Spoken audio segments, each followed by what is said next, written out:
कर ना गिरो तुम, बस इतना याद रखना, संघर्ष ही जिंदगी है, इसे जीने का अंदाज रखना, हर अंधेरे के बाद ही सवेरा आता है, बस अपने इरादों में थोड़ा विश्वास रखना।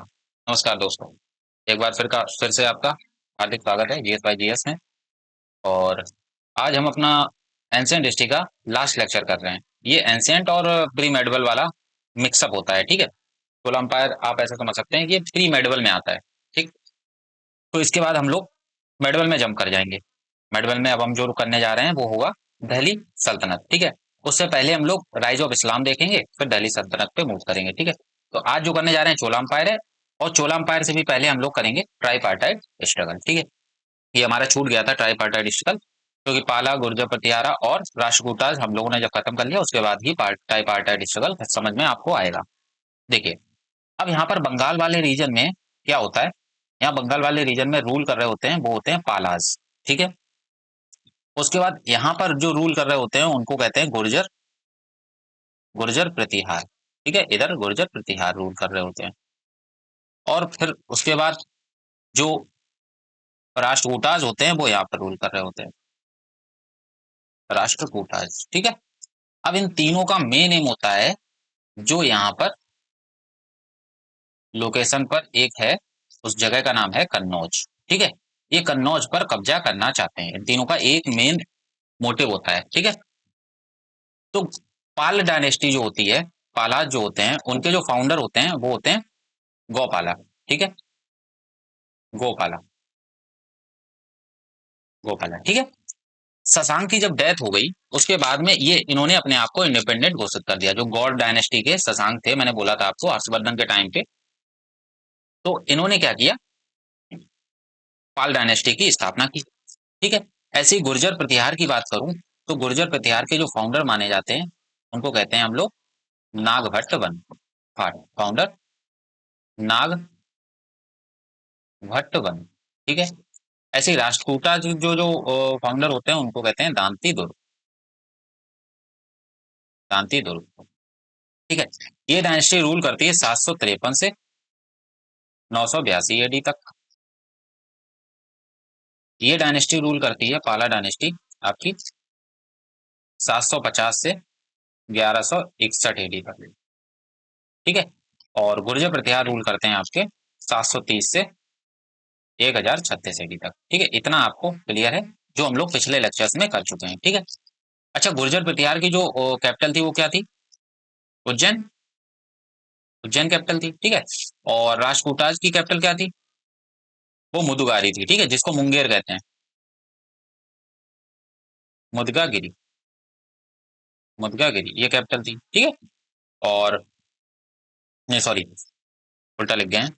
राष्ट्रकूटाज की जो कैपिटल थी उसको कहते हैं हम लोग मान्यखेत ना, मान्यखेत थी, ये कैपिटल थी। और पालाज की जो कैपिटल थी उसको कहते हैं हम लोग मुदगागिरी, मुदगागिरी, जो प्रेजेंट है हमारा मुंगेर भागलपुर वाला रीजन है, मुंगेर बिहार में, ठीक है। तो ये हो जाती है कैपिटल, यहाँ पर आप लिख सकते हैं। उसके बाद पाला ने क्या किया, पाला ने अपने बंगाल और मगध वाले रीजन को क्या किया, यूनाइट किया और अपने कंट्रोल में ले आए, ठीक है। उसके बाद क्या होता है, फर्स्ट फेज होता है। देखिए यहाँ पर जैसे दिख रहा है फर्स्ट फेज, तो यहाँ पर गोपाल के बाद जो राजा आते हैं उनका नाम होता है धर्मपाल, ठीक है, 770 सी में। ये हार जाते हैं बत्सराज से। बत्सराज कौन है, तो ये गुर्जर प्रतिहार वाले डायनेस्टी के रूलर हैं, बत्सराज, ठीक है। उसके बाद क्या होता है, उसके बाद वत्सराज हार जाते हैं ध्रुवा से। ध्रुवा कौन है, ये पाल डायनेस्टी से हैं, ठीक है। ओवरऑल जो फर्स्ट फेज होता है उसमें ध्रुवा जीत जाते हैं, ठीक है। उसमें कौन होता है, उसमें ध्रुवा जीत जाते हैं, ठीक है। इतना आई होप क्लियर हुआ होगा। उसके बाद क्या होता है, ये फर्स्ट फेज था। फिर धर्मपाल, यहाँ पर धर्मपाल आते हैं,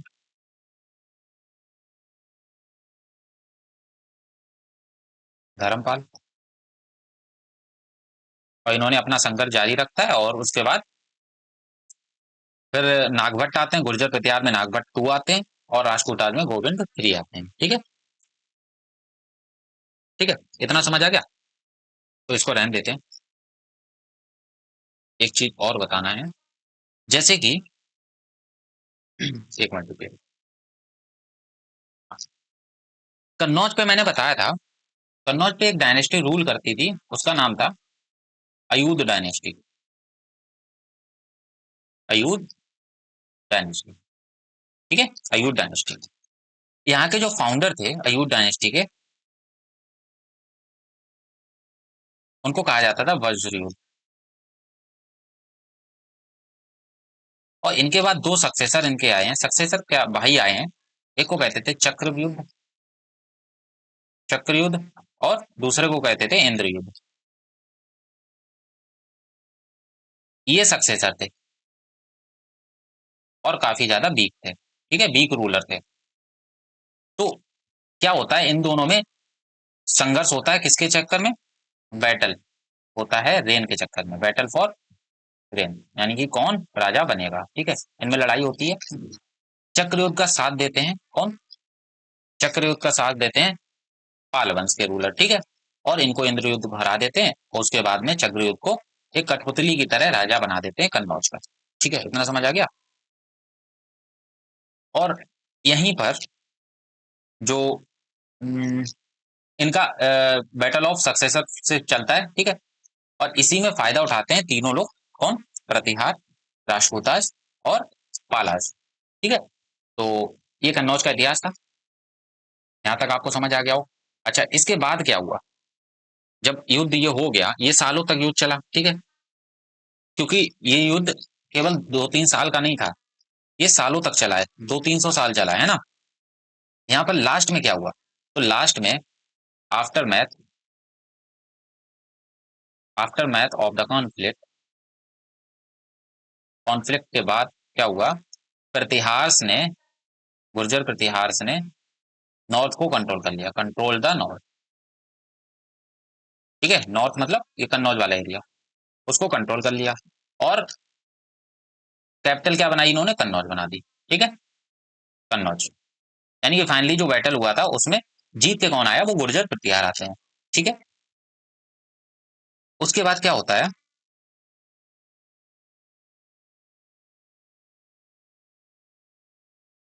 जस्ट अ मिनट।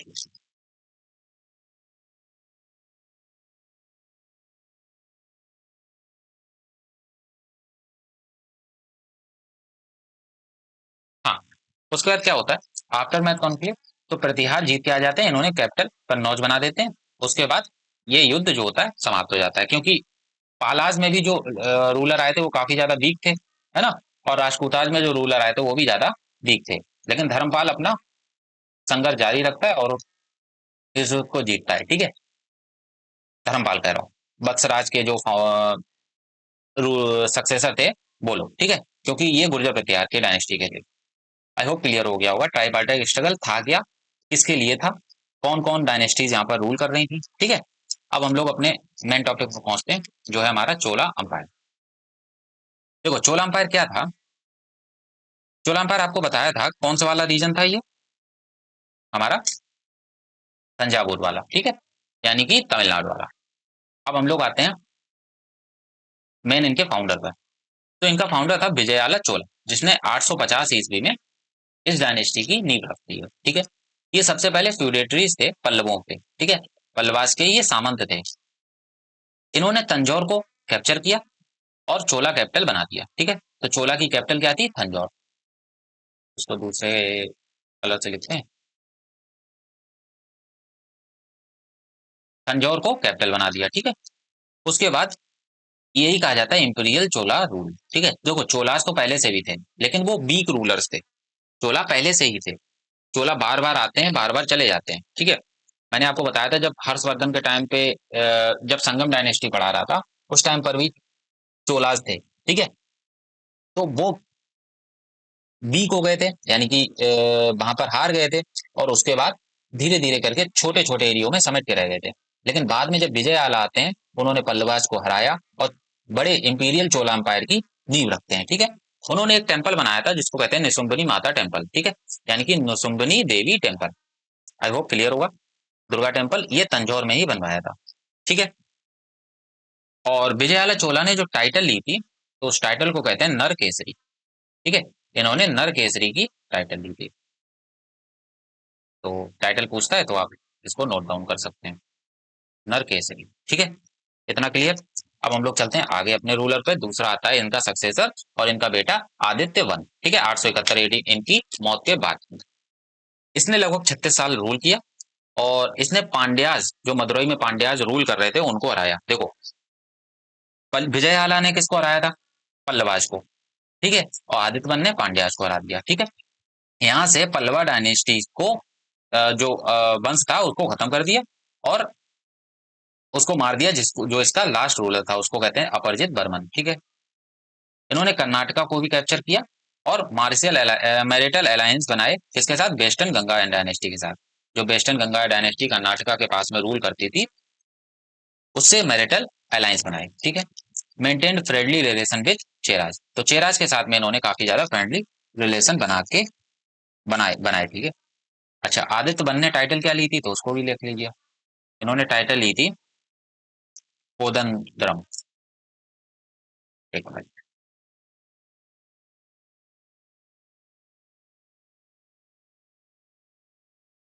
कोदंडरम। ठीक है, कोदंडरम इन्होंने टाइटल ली थी। ठीक है, इसके बाद अब आगे आते हैं हम लोग नेक्स्ट पे, परांतक वन। ठीक है, इन्होंने क्या किया? श्रीलंका पर विजय प्राप्त की। ठीक है, श्रीलंका पर विजय प्राप्त की। इन्होंने चोला कंट्रोल को नेल्लोर, जो कि आंध्र प्रदेश में पड़ता है, इन्होंने मतलब नॉर्थ में भी और साउथ में दोनों तरफ एक्सपीडिशन अपना जारी रखा। इन्होंने आंध्र प्रदेश में नेल्लोर पे कब्जा किया और साउथ में श्रीलंका पे कब्जा किया। ठीक है, उसके बाद इन्होंने राष्ट्रकूटा से लड़े बैटल ऑफ बेल्लाला में। ठीक है, बैटल ऑफ बेल्लाला में इन्होंने कृष्णा टू को हरा दिया। ठीक है, कृष्णा टू को हरा दिया, बेल्लाला वाला जो बैटल हुआ था। और इन्होंने और क्या किया था? इसी बैटल में इन्होंने defeated allies of, battle of Bellala जो था, battle defeated allies of Pandyas and Sri Lanka, Pandya and Sri Lanka. तो इस बैटल में इनको हरा दिया। ठीक है, बाद में क्या होता है? बैटल ऑफ टोकलम होता है 949 में, और इन्होंने राज आदित्य चोला, जो इनका बेटा था, वो कृष्णा थ्री से हार जाता है राष्ट्रकूटा किंग में। ठीक है, इनका बेटा राज आदित्य चोला, जो उस टाइम पे प्रिंस था, वो कृष्णा थ्री से हार जाता है बैटल ऑफ टोकलम में। आई होप क्लियर होगा। ठीक है, और इसके बाद क्या होता है?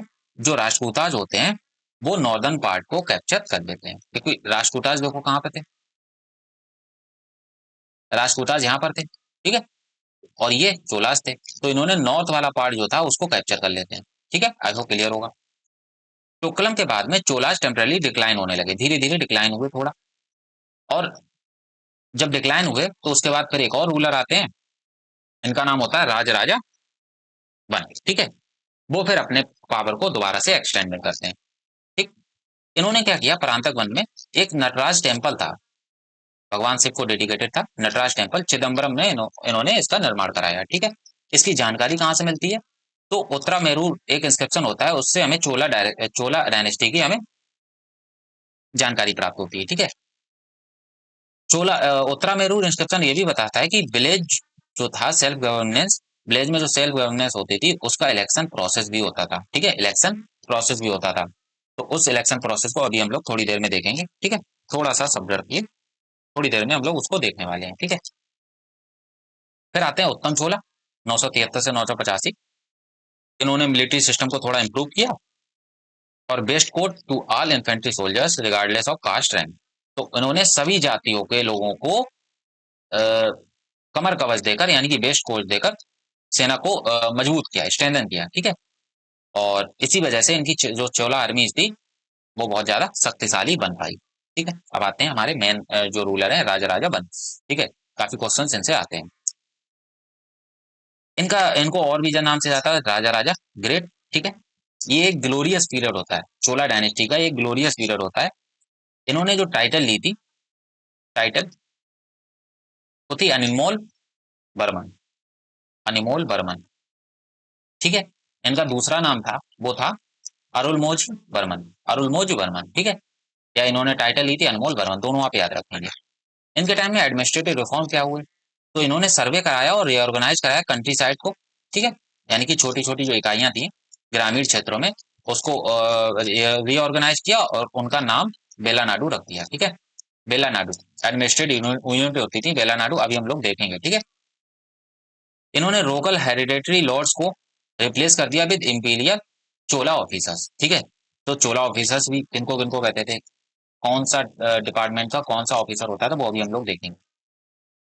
Introduce a system of audit and control for better governance, ठीक है, शासन को मजबूत करने के लिए जांच और नियंत्रण प्रणाली शुरू की।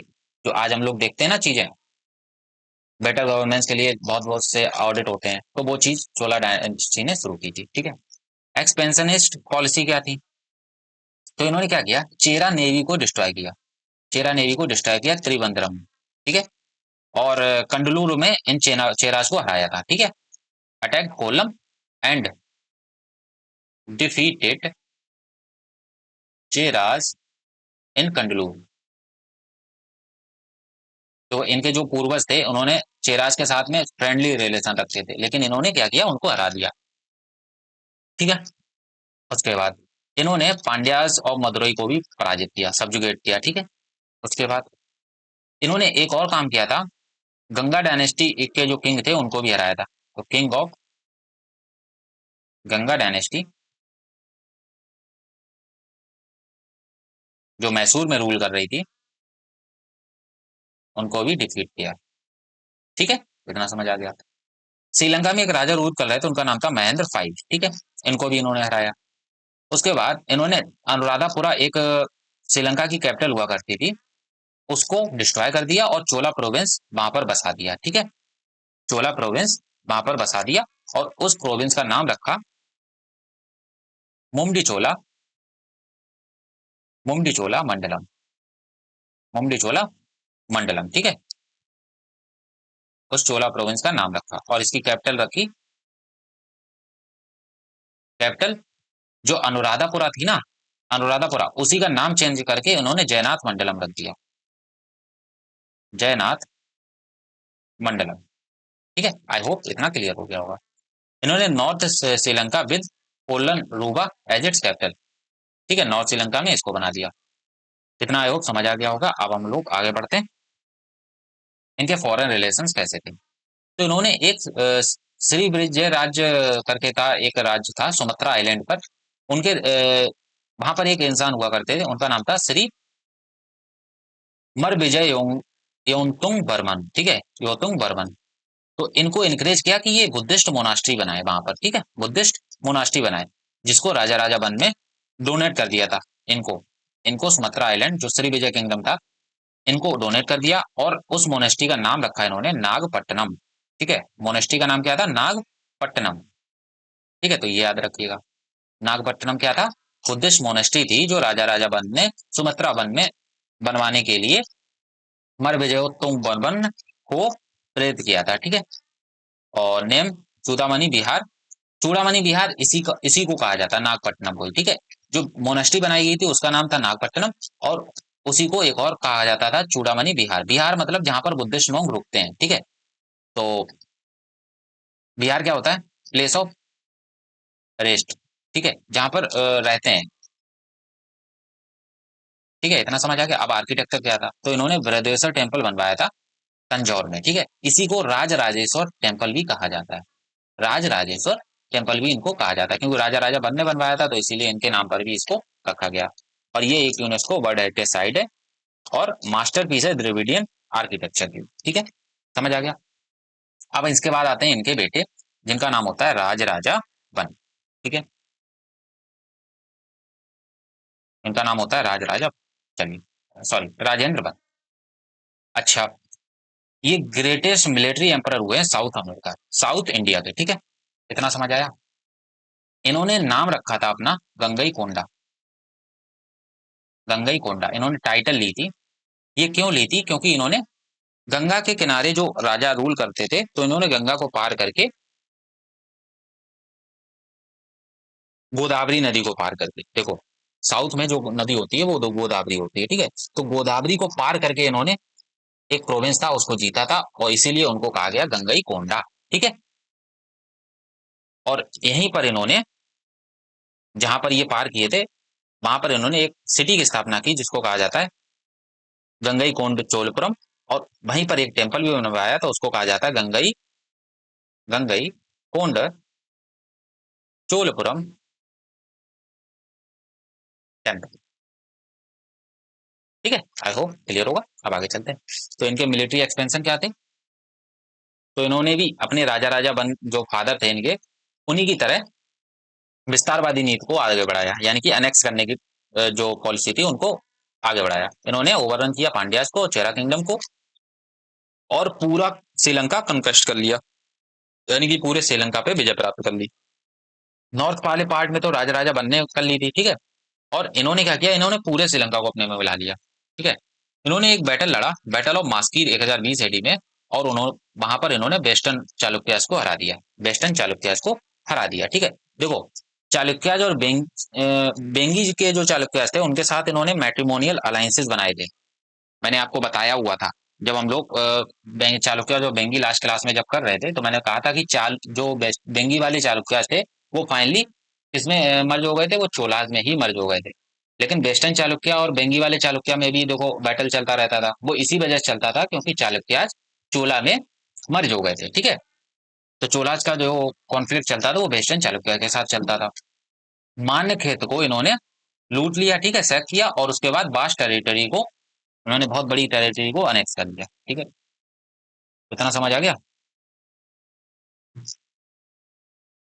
अब चलते हैं आगे। कलिंगा कंपेन।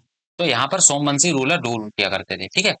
तो उनको उन्होंने हराया, किसकी मदद से कराया था? तो परमराज थे, परमराज और कालाचूरी, ठीक है, इनकी मदद से कलिंग के रूलर्स को हरा दिया, ठीक है। बंगाल के इन्वेजन में, तो यहाँ पर पाला डायनेस्टी के महिपाल वन रूल कर रहे थे, इनको भी हराया। कंबोज पालास, चंद्रा किंगडम और बस्तर, इन्होंने यहाँ पर भी इनको रेड किया और उनको पराजित किया, यानी कि इन्होंने काफी अच्छे मिलिट्री कैंपेन किए, ठीक है। इनको काफी लोगों को इन्होंने हराया। उसके बाद जब देखो ये गंगा पार कर गए, ठीक है, इसका मतलब क्या हुआ, गंगा को कंकर कर लिया, तो इन्होंने अपना टाइटल क्या रखेंगे, ये गंगई कोंड चोला, ठीक है। इसीलिए इन्होंने गंगई कोंड चोला रखा था, क्योंकि इन्होंने गंगा वाले रीजन को पार किया था। अब ये गंगा मतलब बस्तर वाले रीजन में पहुंच गए, बंगाल में और बिहार में, तो यानी कि ये गंगा के किनारे पहुंच गए। अब गंगा के किनारे पहुंच गए तो उन्होंने टाइटल रख दिया गंगई कोंड चोलपुरम। फिर आते हैं, इन्होंने एक टेम्पल बनवाया Gangai Konda Cholapuram temple near Kaveri river delta, ठीक है। कावेरी रिवर डेल्टा पे इन्होंने एक टेम्पल बनवाया। इतना समझ आ गया। उसके बाद आते हैं इनके नवल एक्सपेंशन पे। इन्होंने चोला नेवी ने डोमिनेट किया बे ऑफ बंगाल, ठीक है। इन्होंने चोला लेक बनवाई है, चोला झील में बदल दिया, बंगाल की खाड़ी को चोला झील में बदल दिया, मतलब चोला का रूल वहां पर काफी अच्छे से चलता था, ठीक है। वो उस पर काफी ज्यादा एकदम वो हो गए थे, क्या नाम क्या बोलते हैं उसको, एक्सपर्ट हो गए थे, ठीक है। इन्होंने क्या किया, लक्षद्वीप और मालदीव को भी कैप्चर किया। लक्षद्वीप, ये लक्षद्वीप है, ठीक है, लक्षद्वीप, तब लक्षद्वीप बोला जाता था, अब लक्षद्वीप है। लक्षद्वीप और मालदीव को भी कैप्चर किया, उसके बाद इसको रीनेम कर दिया। कैसे? मुन्नीर, मुन्नीर पलंत्यू और पन्नीरय्यम, ठीक है। 12,000 islands and the ocean where three water meets, तीन वाटर जहां पर मिलते हैं, 12,000 आइलैंड लगभग वहां पर होते थे, उसको कैप्चर किया, ठीक है।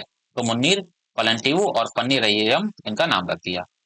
इन्होंने श्री विजय एम्पायर, अच्छा श्री विजय एम्पायर जो था, यहाँ पर जो रूल करते थे उन राजा का नाम था, श्री विजय एम्पायर में उनका नाम था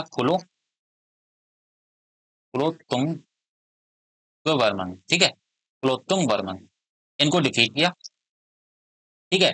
और उसके बाद इस बैटल का नाम था बैटल ऑफ कोदरम, ठीक है, इसको नाम दिया बैटल ऑफ कोदरम। आई होप इतना क्लियर होगा, बैटल ऑफ कोदरम।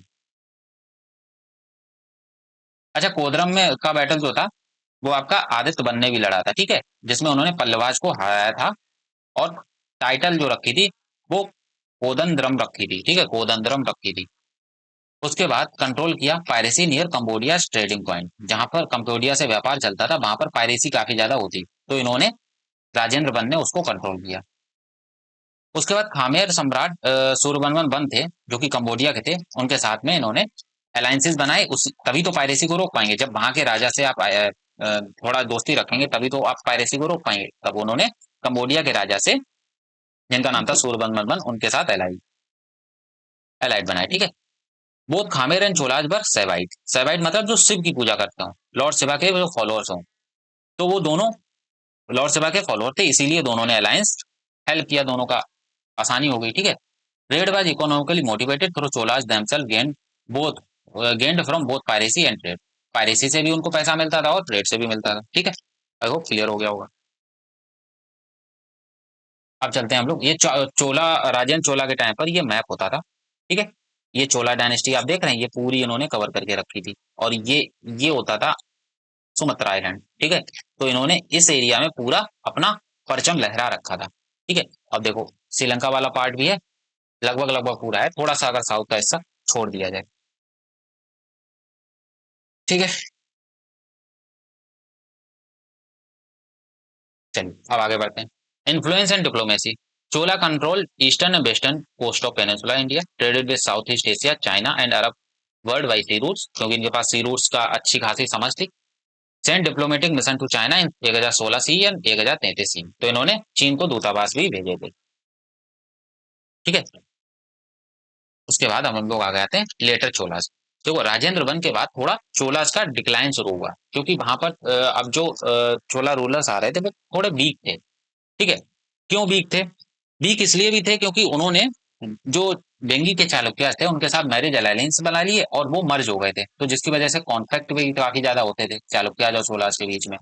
कॉन्फ्लिक्ट इसलिए होते थे कि सत्ता के पीछे, कि चालुक्याज रूलर बनेंगे या चोलाज बनेंगे, ठीक है। अब this dynasty emerge due to marriage alliances because Cholas and Cholas and Chalukya जो थे उन्होंने मैट्रिमोनियल अलायंसेस बना लिए थे।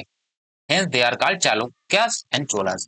इनमें पहले जो रूलर हुए हैं, पहले चालुक्या चोला रूलर जो हुए हैं उनको कहते हैं क्लोथुंग वंश, ठीक है। 1070 बीसी में आए थे, इन्होंने लगभग 52 साल राज किया है क्लोथुंग वंश में, ठीक है। इन्होंने यूनाइट किया चोला और बेंगी किंगडम को और कंसोलिडेट किया अंपायर को। लार्जेस्ट 16 ट्रेड एम्बेसी इन्होंने चाइना भेजी 1070 सी ने, विद 72 मर्चेंट, ठीक है। 72 ट्रेडर के साथ में, 72 व्यापारियों के साथ में इन्होंने चाइना में एक एम्बेसी भेजी। सूरवंशन टू, सूरबर्मन टू, ठीक है। सूरबर्मन टू कौन थे? तो सूरबर्मन वन थे इनके पिताजी के टाइम पे कंबोडिया के राजा। सूरबर्मन टू कौन थे? ये कंबोडिया के राजा थे। इन्होंने क्या किया, अंगकोर वाट एक मंदिर है वहां पर बनवाया, send precious jewels which Kulothunga donated to Chidambaram temple in 1114, ठीक है। तो इन्होंने प्रीसियस ज्वेल्स सूरवर्मन टू ने इनको भेजे थे, जो उन्होंने बाद में चिदम्बरम टेम्पल जो बनवाया कुलोथुंग ने, उसको डोनेट कर दिए। सेवाइट थी, ठीक है, कट्टर सेवाइट थे। तो इन्होंने वैष्णवाइट जो थे उनका उत्पीड़न किया, यानी कि जो विष्णु जी के भक्त थे उनके साथ इनके थोड़ा जो कॉन्फ्लिक्ट थे वो बढ़ते चले गए। अब ऐसा हमें क्यों पता चलता है? तो एक संत थे रामानुजाचार्य, ये वैष्णवाइज थे, यानी कि ये विष्णु जी को मानते थे। तो इन्होंने चोला अंपायर को छोड़ दिया, चोला रीजन को छोड़ दिया और कर्नाटका चले गए, ठीक है। उन्होंने बहुत सारे टोल और टैक्सेस को एबोलिश किया और टाइटल अर्न किया इन्होंने। टाइटल इन्होंने रखा सुंगम तबेरता। सुंगम तबेरता की उपाधि इनको मिली, यानी कि एबोलिशर ऑफ टैक्सेस। इन्होंने टैक्सेस से राहत दी लोगों को। लॉन्ग कॉन्फ्लिक्ट हुआ इनके साथ western Chalukya ruler Vikramaditya six. मैंने आपको बताया था बेंगी और वेस्टर्न चालुक्य जो होते थे कल्याणी वाले, उनके साथ कॉन्फ्लिक्ट चलता रहता था, और ये भी तो चालुक्य ही रूलर थे, ये खून तो चालुक्य का ही था ना, चोला रूलर बने थे, ठीक है। Lost control over Sri Lanka during this conflict, तो ये श्रीलंका से हार जाते हैं, ठीक है।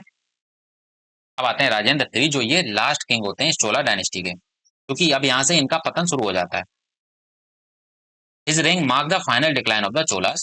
Pandyas and Hoysalas captured the major Chola territory. जब ये लोग हार जाते हैं तो पांड्या रूल कर रहे होते हैं, देखो पांड्याज को इन्होंने हराया था। होयसालास ऊपर आंध्र प्रदेश के एरिया में रूल कर रहे होते हैं, ठीक है। तो इन दोनों ने नॉर्थ और वेस्टर्न वाला पार्ट को कैप्चर, नॉर्थ और साउथ वाले पार्ट को कैप्चर कर लेते हैं, ठीक है। 1279 सी में चोला अंपायर एंड हो जाता है और Pandya emerge dominant in Tamil region, ठीक है। पांड्या का डोमिनेंट जो होता है वो इमर्ज होके आ जाता है, ठीक है। जैसे कहते हैं ना, हर सांझ के बाद सुबह जरूर आती है, तो पांड्या की भी सांझ के बाद सुबह जरूर आई, ठीक। तो इन्होंने पांड्या ने डोमिनेशन अपना जारी रखा। चलिए अब पढ़ते हैं हम लोग चोला का एडमिनिस्ट्रेशन, जो जितने भी रूलर थे उनके बारे में क्या फैक्ट था वो सब हम लोग पढ़ चुके हैं, ठीक है। अब हम लोग इनके एडमिनिस्ट्रेशन, इनकी इकाइयां क्या थी, इनके विलेज के क्या कंडीशन थी, ठीक है, वो सब हम लोग पढ़ने वाले हैं, जहां से मेन क्वेश्चन बनते हैं। तो इनका सेंट्रल एडमिनिस्ट्रेशन था, जहां पर किंग जो होता था वो सुप्रीम अथॉरिटी हुआ करता था, ठीक है। किंग जो होता था वो सुप्रीम अथॉरिटी होता था। एक मिनट रुकिएगा।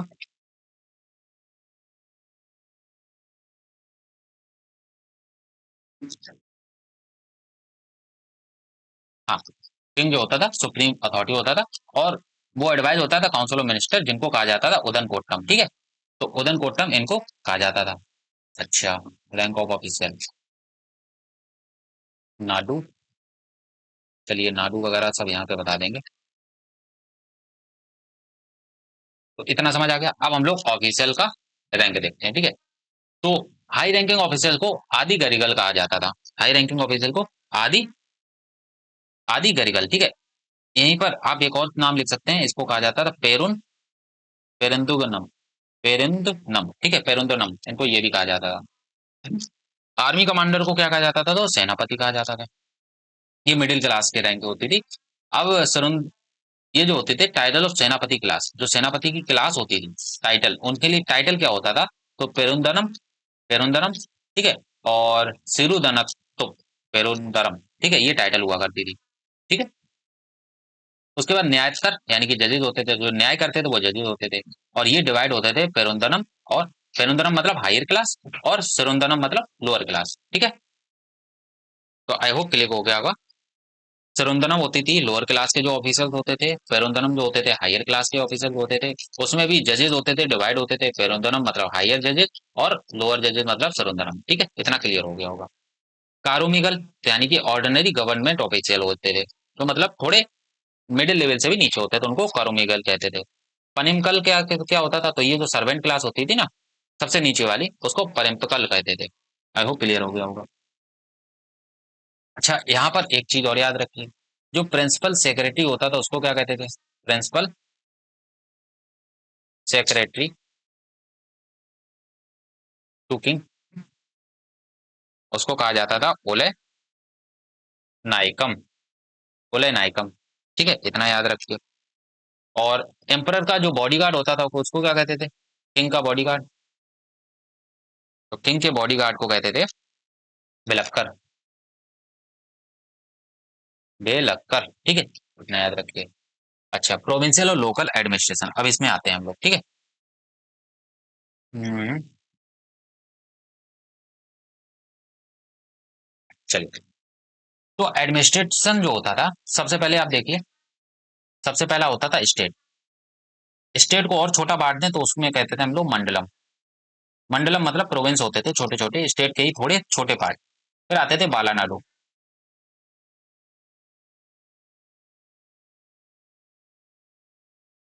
बालानाडु। फिर इनसे नीचे आते थे नाडु, और इनसे नीचे आते थे, इन्हीं को कुर्रम भी कहा जाता था और कोट्टम भी कहा जाता था, कुर्रम या फिर कोट्टम। और ये डिवाइडेड थे किसमें, या तो छोटी छोटी सिटी होंगी या फिर विलेज होंगे, ठीक है। तो जो नाडु देख रहे हैं ना आप, ये बेसिक यूनिट होती थी गवर्नेंस की, ठीक है, नाडु ये। अंडर राजा राजा बन बेला नाडु बिकम इम्पोर्टेंट, बेला नाडु ये था, ठीक है, ये इंपॉर्टेंट बन गया, ठीक है। तो बेला नाडु, बेला नाडु और नाडु मतलब एक बेसिक यूनिट होती थी, या तो ये जो मंडलम होता था, मंडलम मतलब प्रोविंस, ठीक है। ये मंडलम होता था, दो चीजों में डिवाइड होता था, या तो बेला नाडु होता है या नाडु होगा, ठीक है, मतलब डिपेंड करता है कि कितनी बड़ी सिटी है। एडमिनिस्ट्रेटिव यूनिट क्या होती थी, तो बेला नाडु, इसको पेरियानेक्टर कहा जाता था, यानी कि इनके हेड को पेरियानेक्टर कहा जाता था। नाडु के नट्टर कहा जाता था, और नगरम को नगरट्टर कहा जाता था, ठीक है। नाडु को नट्टर, नगरम को नगरट्टर, इनके हेड को, और बेला नाडु के पेरिया नट्टर, ठीक है, पेरिया नट्टर। पेरिया जहां लग गया मतलब हाई रैंकिंग ऑफिसर, तो पेरिया जहां लग गया हाई रैंकिंग ऑफिसर, ठीक है, इतना समझ आ गया। और बेला नाडु क्या होता था, वहां पर बेला नाडु एक प्रोविंस होता था, प्रोविंस का छोटा पार्ट होता था, बेला नाडु कहते थे, ठीक है। आई होप इतना क्लियर हो गया होगा। अब आगे चलते हैं। नाडु के फीचर क्या आते हैं, तो ये आजकल की जो डिस्ट्रिक्ट होती है ना, हम लोग जैसे डिस्ट्रिक्ट कहते हैं वैसे ही नाडु होता था, ठीक है। प्रोविंस का छोटा हिस्सा क्या होता है, प्रोविंस मतलब स्टेट। ये जो स्टेट लिखा है ना, आप इस स्टेट को अभी के स्टेट से मत कंपेयर करिएगा, ये स्टेट मतलब पूरा का पूरा किंगडम, क्योंकि पॉलिटी में आप पढ़ेंगे स्टेट बहुत जगह आप पूरे कंट्री को स्टेट की तरह देखेंगे, ठीक है। मंडलम को प्रोविंस, जो आज का स्टेट होता है, वो मंडलम कहा जाता था, और बेलानाडु डिस्ट्रिक्ट हो जाती थी, बेलानाडु या फिर नाडु, ठीक है। और यहाँ पर ये जो कंट्रोल करते थे जिनको, वो होते थे रिच पीजेंट, जिनको बेलाल कास्ट कहा जाता था। बेलाल मतलब जो ऊंची कास्ट के होते थे, ठीक है, बेलाल। नेक्स्ट, स्पेशल टाइटल होते हैं जैसे मोमेंडबलम, जो पीजेंट होते थे जो 3 किंग को सर्व किया करते थे, सर्व 3 किंग, उनको कहा जाता मोमेंट वेलम। अरैयर, जो विलेज के चीफ होते थे उनको अरैयर कहा जाता था। और जो ऑनररी टाइटल होती थी वो उनको किंग से मिला करती थी, ठीक है। नेक्स्ट, विलेज में सेल्फ गवर्नमेंट में टोटल सिस्टम होता था वो 3 टायर का होता था। यहाँ पर 2 मत लिखिए, यहाँ पर 3 लिख लीजिए, ठीक है। 3 टायर सिस्टम होता था। तीसरा जो होता था उसको कहते थे नगर, ठीक है। ये थोड़ा टाइपर में गलती कर दी। तो village self rule system was unique and advance feature of Chola administration. तो उर जो होती थी, उर को क्या कहते थे, ये असेंबली ऑफ फॉर्मर्स होती थी, ठीक है, यानी कि रेजिडेंट्स ऑफ ऑर्डिनरी विलेजेस। तो असेंबली ऑफ फॉर्मर्स, फॉर्मर क्या होंगे, ऑर्डिनरी पीपल होंगे, ठीक है। और इनका जो एक हेड होता था उसको कहा जाता था अलुंगनम, ठीक है। इनके हेड को अलुंगनम कहा जाता था। सभा, तो ये ब्रह्मदेव विलेजेस होते थे, यानी कि टैक्स फ्री लैंड होते थे जो कि ब्राह्मण को दिए जाते थे। और ये जो कमेटी बनती थी बरियम्स बनती थी, ठीक है। इनके हेड को बरियम्स कहा जाता था, इनकी कमेटी को बरियम कहा जाता था, ठीक है, फॉर टेम्पल इरिगेशन एक्सेट्रा। तो सभा क्या होती थी, सभा या फिर महासभा, ठीक है, ये ब्राह्मण्स की असेंबली होती थी। और ब्राह्मण्स की असेंबली भी ऐसी जगह पर होती है जो लैंड टैक्स फ्री हो, ठीक है, यानी कि जो दिया जाता था उसको बोलता जाता, जो ब्राह्मण्स को जो लैंड दिया जाता था उसको ब्रह्मदेव बोला जाता था, ठीक है। नेक्स्ट आता है नगरम। तो नगरम जो होती थी असेंबली ऑफ मर्चेंट्स होती थी, ठीक है, असेंबली ऑफ मर्चेंट। और अच्छा, इसमें ये हो रहा था कि इनके जो मेंबर होते थे उनको क्या कहते थे, मेंबर्स आर कॉल्ड, इनको कहा जाता था पेरू मुक्कल,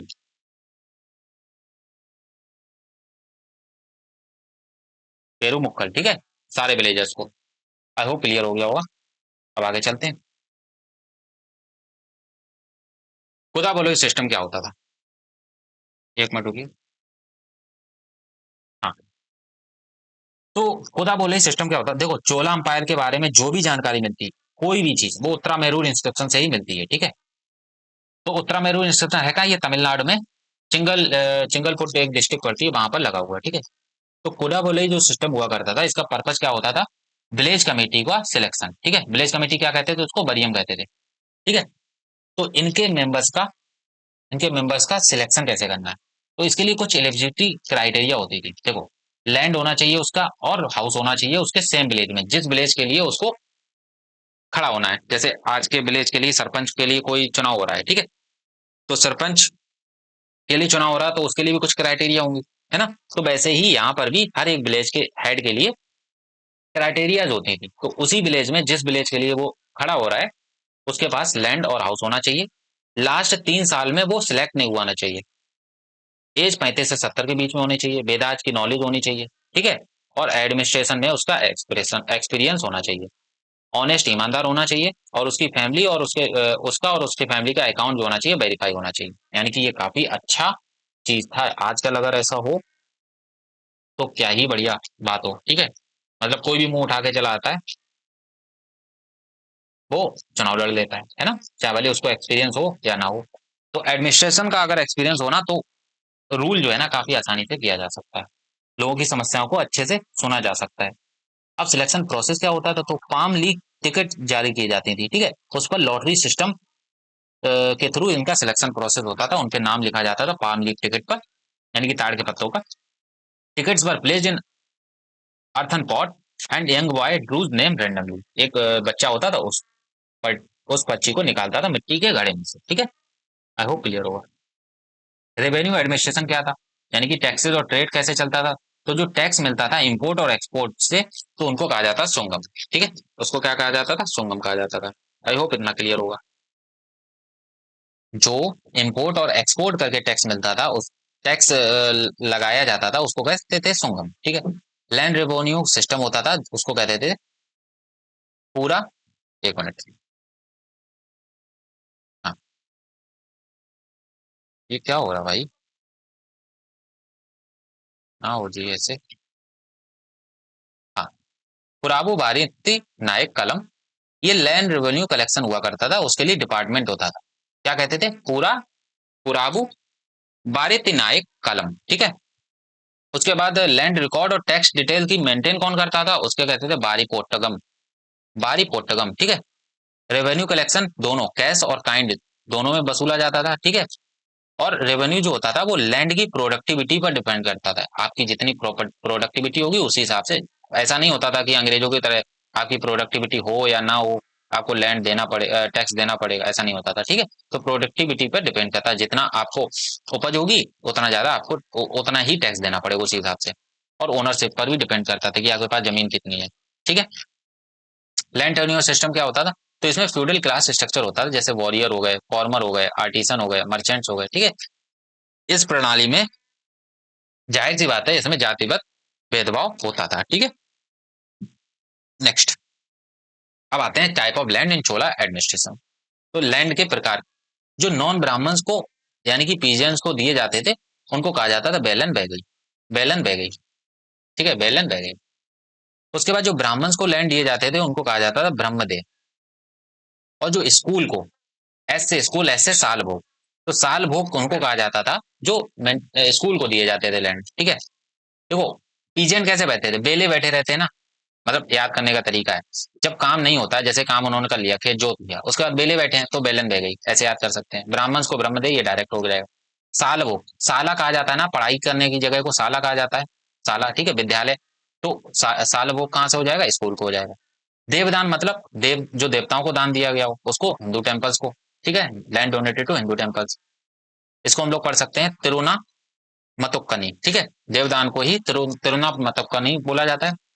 उसके बाद आता है जैन इंस्टीट्यूशन में, तो पल्ली छंदनम, पल्ली छंदनम उनको बोला जाता था जो जैन इंस्टीट्यूशंस को लैंड दिए जाते थे, ठीक है। आई होप इतना क्लियर होगा, एक मिनट रुकिएगा।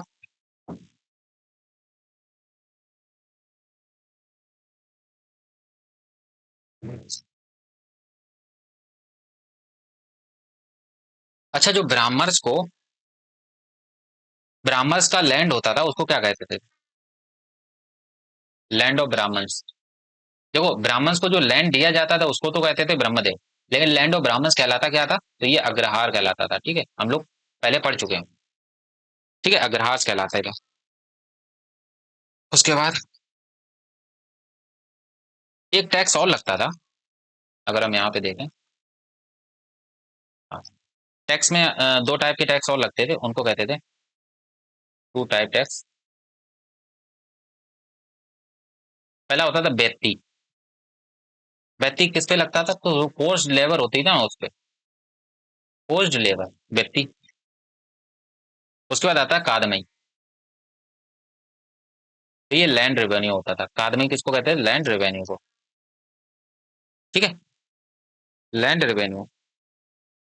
उसके बाद यहाँ पर कुछ छोटी छोटी चीजें छूट गई हैं, उनको हम लोग और लिख लेते हैं, जैसे लैंड को मेजर करने के लिए क्या यूनिट का यूज किया जाता था, तो लैंड मेजरमेंट करने के लिए लैंड मेजरमेंट यूनिट क्या होती थी, तो उसको कहा जाता था कादम,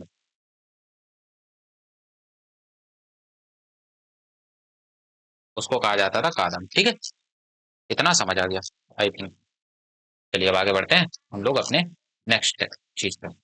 मिलिट्री ऑफ चोला अंपायर कैसी थी, तो ये लोग स्टैंडिंग आर्मी रखते थे, ठीक है, उसमें क्या क्या होता था, इन्फेंट्री होती थी यानी कि पैदल सेना होती थी, कैवलरी होती थी यानी कि घुड़सवार, एलिफेंट्स और नेवी होती थी, ठीक है।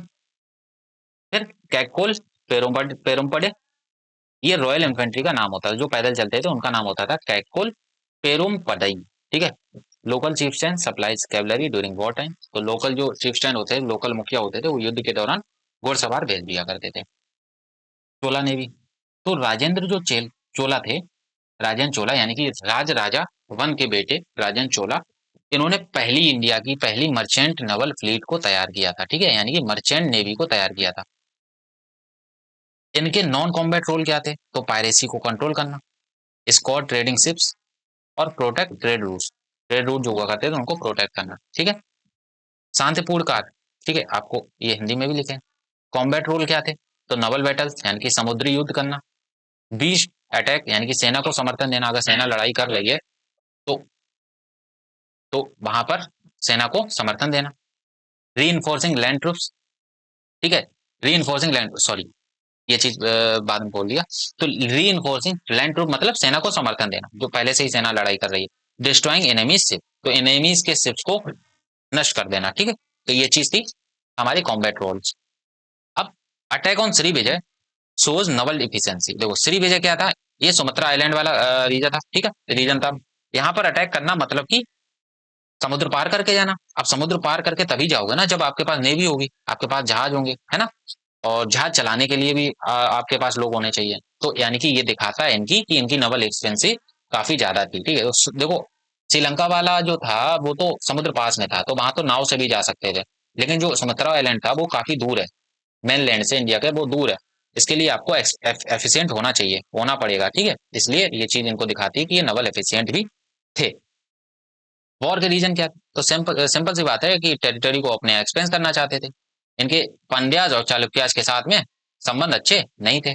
चालुक्य कौन से, वेस्टर्न वाले, वेस्टर्न चालुक्य के साथ में संबंध अच्छे नहीं थे, तो ये अपना एक्सपेंशन करना चाहते थे। ट्रेड रूट के ऊपर कंट्रोल करना चाहते थे ताकि ये ट्रेड कर सकें, ठीक है, जैसे श्री विजय के ऊपर किया अटैक।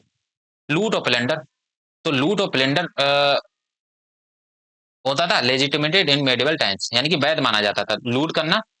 किसी का सामान आ रहा है तो लूट करना, इसीलिए तो ये पायरेसी को कंट्रोल करते थे, लूट करते थे, उससे धन लाते थे, ठीक है, लूट करके। इकोनॉमी कैसे चलती थी, तो इकोनॉमी देखो तीन तरीके से चलती थी। पहला होता है एग्रीकल्चर इरिगेशन, यानी कि विलेज इकोनॉमी सेल्फ सफिशिएंट थी, काफी अच्छे से खेती वगैरह होती थी, ठीक है। और फ्यूडेटरी चीफ्स का जो इंटरफेरेंस था वो काफी ज्यादा कम था। कावेरी का ओवरफ्लो था जो कि फर्टाइल सॉइल ले आती थी, ठीक है। कावेरी ओवरफ्लो जब करती तो फर्टाइल सॉइल ले आती, जब भी बाढ़ आती है तो वो अपने साथ एक मिट्टी लेके आती है जिसको न्यू एलुवियल सॉइल बोलते हैं, ठीक है, जिसको खादर बोलते हैं। अब इरिगेशन मेथड क्या होता था, तो बेल्स होती थी, कैनाल्स होती थी और टैंक होते थे, इनको बनाए गए थे। चोला टैंक जो थे मॉडर्न डे तेलंगाना में काफी ज्यादा पाए गए हैं, ठीक है। In many areas two crops year, तो दो फसलें उगाई जाती थी साल में काफी एरियाज में। दूसरा जो इकोनॉमी का सोर्स होता था वो होता था इंडस्ट्रीज और क्राफ्ट, जैसे utensil in gold silver bronze copper brass. Jewellery making, gold और पल के जो बनाए जाते थे चीजें, ज्वेलरी बनाई जाती थी वो काफी कॉमन थी। कांचीपुरम में एक टेक्सटाइल सेंटर बन चुका था। कांचीपुरम जो पल्लवाज की एक टाइम पे वो हुआ करती थी, कैपिटल हुआ करती थी, तो वो एक टेक्सटाइल सेंटर हो चुका था, ठीक है। इंटरनेशनल ट्रेड, तो ट्रेड ये अरब के साथ भी करते थे, चाइना के साथ भी करते थे और साउथ ईस्ट एशिया के साथ भी करते थे। ये हॉर्सेस कहाँ से मंगाते थे, तो ये अरेबिया से हॉर्सेस मंगाते थे, अरब से। रॉयल बैकिंग टू ट्रेडर्स, यानी कि इन्होंने चाइना को मिशन भेजे। 1077 में सबसे बड़ा डेलीगेशन भेजा चाइना को जो था 72 मर्चेंट्स का। चोलाज को चूलियन कहा जाता था चाइनीज के द्वारा, तो चाइनीज इनको क्या कह के बुलाते थे, चूलियन कह के बुलाते थे। इनके जो इम्पोर्टेंट पोर्ट थे वो महाबलीपुरम था, कोरकई था और कावेरी कावेरी पुम कावेरी पुमपट्टनम था, ठीक है, कावेरी पुमपट्टनम। मर्चेंट गिल्ड्स क्या होता था, तो गिल्ड का मतलब व्यापारी का संघ। तो अयावोल 500 मतलब ancient Tamil trade guild supported internal and foreign trade, तो ये आंतरिक और विदेशी व्यापार में सक्रिय होते थे। इनके जो गिल्ड का नाम होता था यानी कि व्यापारी संघ का नाम होता था उसको कहते थे अयावोल 500।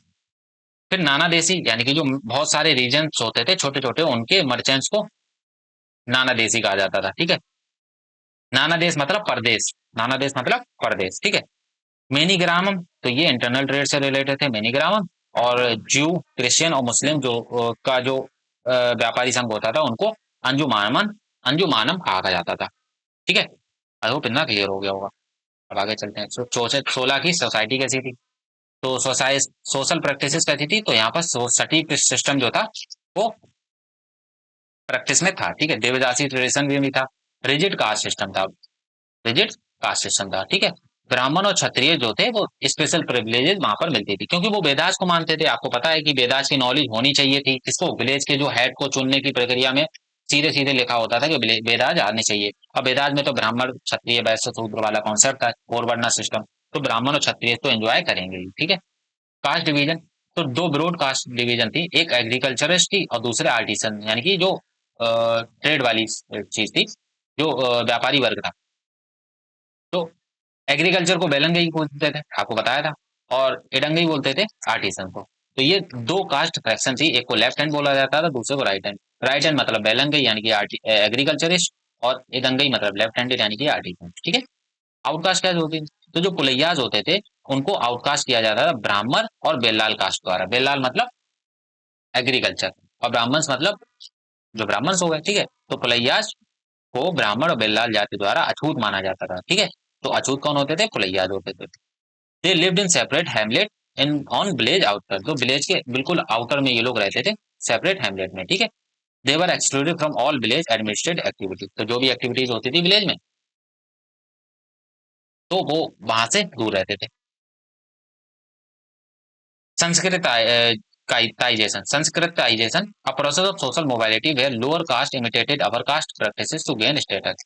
तो इसका मतलब ये होता था, जो लोअर कास्ट के लोग होते थे ना, वो अपर कास्ट के लोगों की नकल करने की कोशिश किया करते थे, उनकी जो परंपराएं होती थी उनको नकल करने की कोशिश किया करते थे, उसको संस्कृतिकरण कहा जाता था।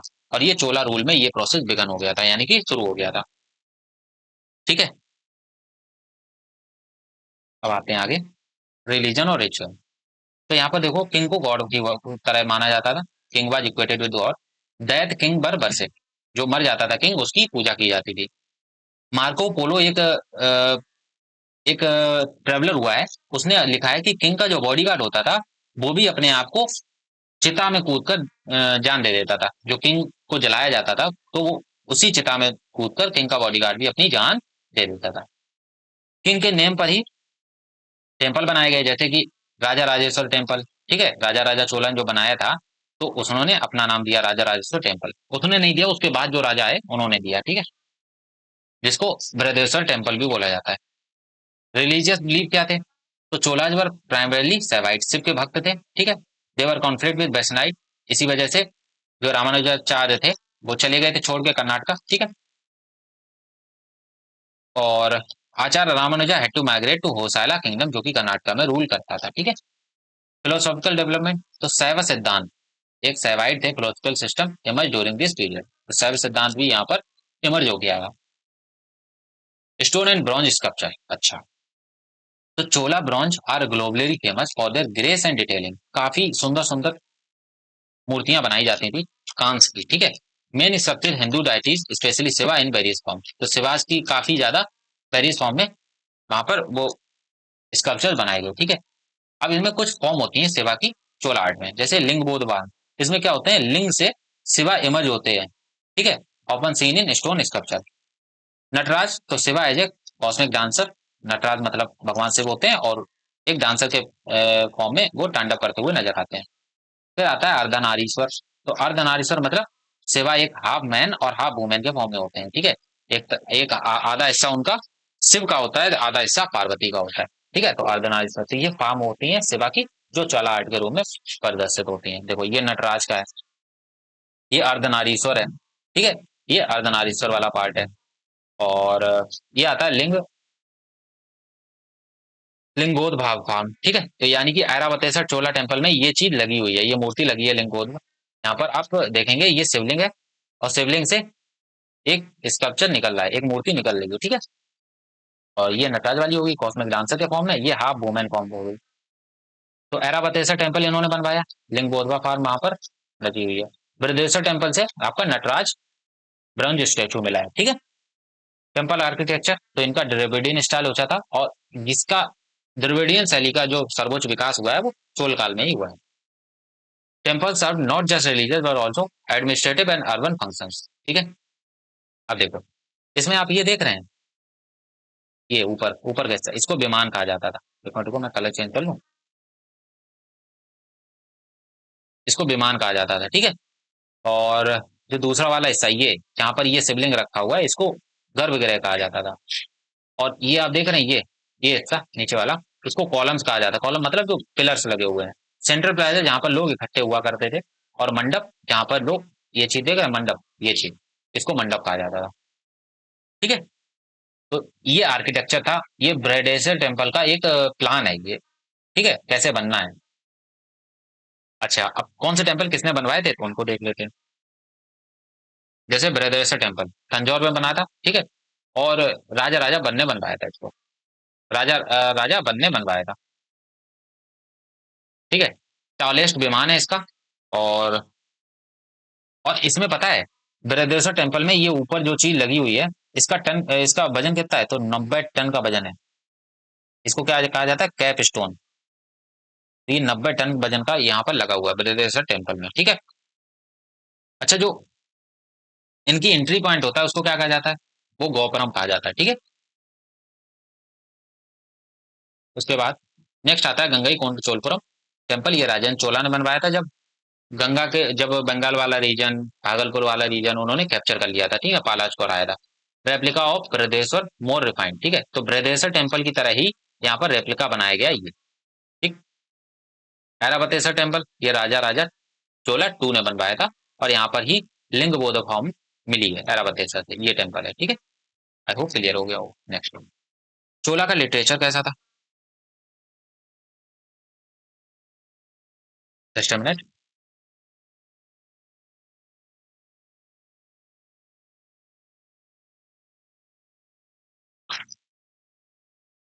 हाँ, चोला का लिटरेचर तो कुछ यहाँ पर ऑथर हुए हैं जिन्होंने कुछ चीजें लिखी हुई हैं, कुछ बुक्स लिखी हैं, जैसे तिरुतक्कदेवर, इन्होंने लिखी है शिव कासंतमणि, ठीक है, शिव कासंतमणि। नथ कुत्थनार ने लिखी है कुंडल केसी नथ कुत्थनार ने लिखी है। कंबन लिखी है रामायण, जो तमिल की रामायण बोली जाती है वो कंबन ने लिखी है। पेरियारपुरम सेकिलर ने लिखी है। और जयन कोंडार ने लिखी है केलिंग कुट्ट पुरानी, ठीक है। ओट्टा कोथार ने लिखी है मूवरोला। देखिए, आप सारी मत याद कीजिए, जो मैं बता देता हूँ वो इंपॉर्टेंट है, उनको आप याद कर लीजिए। जैसे ये एक रामायण वाली है, आप इसको याद कर लीजिए, ठीक है। उसके बाद ये कलद्दम, जो कलंदनान ने लिखी है, इसको याद कर लीजिए, ठीक है। और बुद्ध मित्रा ने भी एक लिखी है बेरा सोलियम, इसको याद कर लीजिए। और एक ये है पेरिया पुरन्नम, जो सकलियार ने लिखी है, ठीक है। इन चार को आप याद रखिए, ये इंपॉर्टेंट है। और आप एक याद रख सकते हैं तो इसको रख सकते हैं, शिव कासिंतम, तो ठीक है, जो लिखी है थिरुतक देवन ने, ठीक है। ये जैन ग्रंथ की एक नायक की प्रेम कथा है, ठीक है, नायक की ये प्रेम कथा उसके बारे में लिखी है। और जो पेरिया पुराणम है, इसमें शैव भक्तों की जीवनी लिखी है, यानी कि शैवाइट की जो जीवनी है वो लिखी हुई है। कालदम में ये काव्य कला है। और बीरासोलियम में एक शास्त्रीय व्याकरण है और काव्यशास्त्र ग्रंथ है, ठीक है। नेक्स्ट, एंड कैसे हुआ चोला अंपायर का। तो जो लास्ट रूलर थे राजेंद्र चोला थ्री, इनके मरने के बाद, ठीक है, इनके मरने के बाद, क्योंकि ये हार गए थे पांड्या रूलर से, कुल क्षेत्र के पांड्या, कुल शेखरा पांड्या के पांड्या से ये हार गए थे। और उसके बाद में इनका जो अंपायर था ना वो काफी तरीके से डिक्लाइन होने लगा। इनका जो एरिया था वो पांड्या जो होयसालर ने आपस में बांट लिया, यानी कि ऑक्युपाइड कर लिया। होयसालर ने नॉर्थन वाला पार्ट और वेस्टर्न वाला पार्ट और साउथर्न वाला पार्ट पांड्या ने कैप्चर कर लिया था, ठीक है। जब कैप्चर कर लिया तो दोबारा से कोई चोला रूलर खड़ा नहीं हो पाया, ठीक है। और उसके बाद फिर नॉर्थ में दिल्ली सल्तनत आ जाती है, ठीक है। और यहीं पर एक और कर्नाटका में एक और किंगडम जन्म लेता है, उसको हम लोग कहते हैं विजयनगर अंपायर, ठीक है। उसकी जो कैपिटल हुआ करती थी वो हम्पी हुआ करती थी आज की।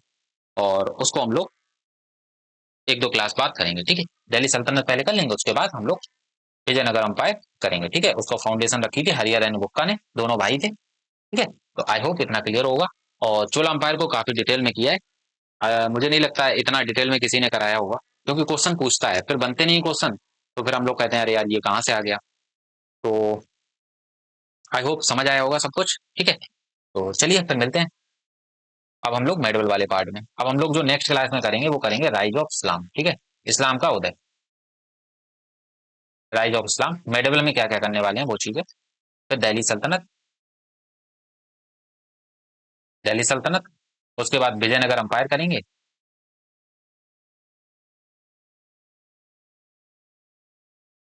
और लास्ट में हम लोग करेंगे कौन सा, दिल्ली सल्तनत के बाद में हमारा होगा मुगल एरा, ठीक है। हमारा नेक्स्ट होगा मुगल एरा। और मुगल एरा के बाद ये मेडवल वाला खत्म हो जाएगा, मेडवल। और फिर मॉडर्न में हम लोग जंप कर जाएंगे, एडवेंट ऑफ यूरोपियंस,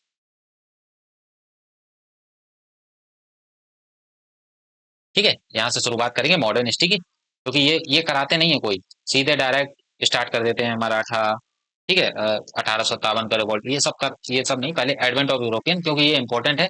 कहाँ से स्टार्ट हुए थे यूरोपियंस, आए कैसे थे, कौन कौन आया था, कौन सा बैटल हुआ था, कौन सा बैटल में किसको हराया गया था, ठीक है, कौन ने किसने पहले कहाँ फैक्ट्री बनाई थी, तो ये क्वेश्चन इंपॉर्टेंट है, तो ये पूछे जाते हैं, ठीक है, तो ये हम लोग करेंगे सब चीज। चलिए फिर लेक्चर एंड करते हैं और मिलते हैं कल से।